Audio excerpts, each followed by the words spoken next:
गरदपुर block रे बात्या स्थिति को परखिले अतनु बंगोपसागर रे सृष्टि होइथिबा लघुचाप बात्यारे परिणत हेबा परे आईएमडीडीजी मृत्युंजय महापात्रଙ୍କ सूचना अनुसार उपकूलवर्ती 12 जिला प्रति रहिबो बात्यार प्रभाव जहाकु नै राज्य सरकार प्रस्तुति करिथिले बात्या समीक्षा और मूल लक्ष्य थिला जीरो कैजुअलिटी। सरकारक एही नियम को जिला प्रशासन ठारू ब्लॉक प्रशासन और लोक प्रतिनिधि माने गुरुत्व सहकारे नै लागि पड़िथिले कार्य। जिला प्रशासन को घन घन बैठक सह सांसद और विधायक माने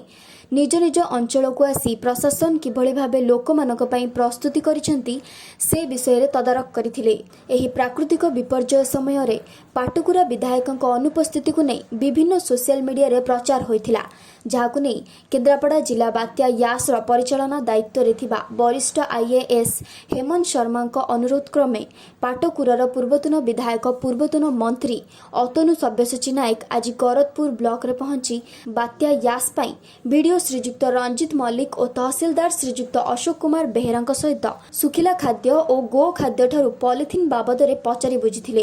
एही समीक्षा बैठक रे गरदपुर ब्लॉक अध्यक्षक प्रतिनिधि दिलीप सेठी पूर्वतन अध्यक्ष वासुदेव बेहेरा दिलीप साहू शैलेन्द्र महांती प्रहलाद साहू रंजित पंडा रवीन्द्र महापात्र लिपु साहू प्रबीर परिजा प्रियदर्शिनी महांती भावग्राही सामंतराय प्रमुख उपस्थित थिले। केन्द्रापड़ारू दीप्तिरंजन महांती का रिपोर्ट सत्यम टीवी।